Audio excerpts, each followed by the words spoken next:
இந்த அமெரிக்காவுக்கும் ஈரானுக்கும் நடக்கிற போரில் அமெரிக்கா தான் நம்மளை ஏமாற்றி சீஸ்ஃபயர் விளாண்டுட்டு இருக்குன்னா கூடவே சேர்ந்து இன்னைக்கு ஈரானும் நம்மளை ஏமாற்றியிருக்காங்க. ஐயோ மீண்டும் மீண்டுமா?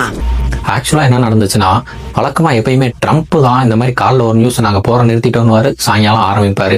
அதாவது அவர் பிஸ்னஸ் ஸ்ட்ராட்டஜியை மார்க்கெட்டை மேலே ஏற்றுறதுக்கு கீழே இருக்கிறதுக்கு அதில் நல்லா பணம் சம்பாரிச்சிக்கிட்டு இருந்தார். அந்த மாதிரி பண்ணி இப்போ ஈரானில் ஃபினான்ஸ் ப்ராப்ளம்னால நீங்கள் மட்டும்தான் அதை பண்ணுவீங்களா, நாங்களும் அதை பண்ணுறோம் அப்படின்னு சொல்லிட்டு நேற்றுக்கு என்ன பண்ணியிருந்தாங்கன்னா, ஆக்சுவலாக ஸ்ட்ரெயிட் ஆஃப் ஹார்மஸை 2 பேருமே அனௌன்ஸ்மெண்ட் பண்ணியிருந்தாங்க. நாங்கள் ஓப்பன் பண்ணி விடுறோம், வேர்ல்டில் இருக்க எந்த கப்பல்கள் வேணாலும் உள்ளே வந்துட்டு வெளியே போய்க்கலாம் அப்படின்னு சொல்லிட்டு அமெரிக்கா சொன்னால் கூட உலகம் நம்பியிருக்காது. நேற்றுக்கு ஈரானும் சேர்ந்து சொல்லியிருந்துச்சு. அதை நம்பி மார்க்கெட்லாம் மேலே பூம் ஆகி போயிட்டு இருந்துச்சு. அப்படி இருக்கும்போது காலையில் நேற்று ஓப்பன் பண்ணுறேன் அப்படின்னு சொல்லிட்டு சரியாக முழுசாக 24 மணி நேரம் கூட முடியலை. அப்படி ஸ்ட்ரெயிட் ஆஃப் ஹார்மஸில் இருந்து கிளம்பின கப்பல்களில் நம்மளோட இந்திய கப்பல்கள் 2 ஈரான் தாக்கி திருப்பி நாங்கள் ஸ்ட்ரெயிட் ஆஃப் ஹார்மஸை மூடுறோம் அப்படின்னு சொல்லி அனௌன்ஸ்மெண்ட் பண்ணியிருக்கு.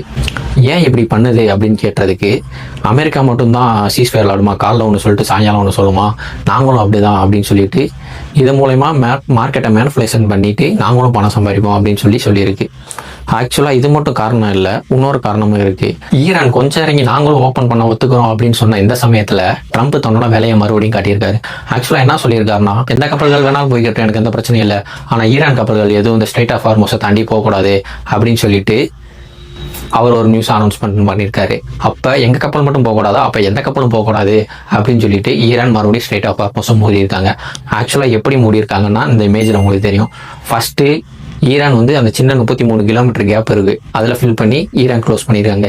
அதை தாண்டி வர்ற கொஞ்சம் தூரத்தில் கொஞ்சம் பெரிய லைனாக அதோட போட்டு பெரிய லைனாக அமெரிக்கா மூடி வச்சுருக்காங்க. ஃபஸ்ட்டு ஈரானை தாண்டி வெளியே வரணும், ஈரானை தாண்டி வெளியே வந்தாலும் அமெரிக்காவை தாண்டி வெளியே போகணும். அதுக்கப்புறம் தான் உலக நாடுகளுக்கெல்லாம் கச்சா எண்ணெய் போகும். 4 நாள் போர் முடிஞ்சிருச்சு அப்படின்னு சொல்லிட்டு கிட்டத்தட்ட முடிகிற ஸ்டேஜ் வந்துருச்சு, முடிஞ்சே போச்சு அப்படின்னு சொல்லிட்டு சந்தோஷமாக இருந்தால் மறுபடியும் திருப்பி போர் ஆரம்பிச்சிருக்கு. பார்க்கலாம் நெக்ஸ்ட் வீடியோவில் என்னன்னு டீட்டெயிலாக எக்ஸ்பிளைன் பண்ணுறேன்.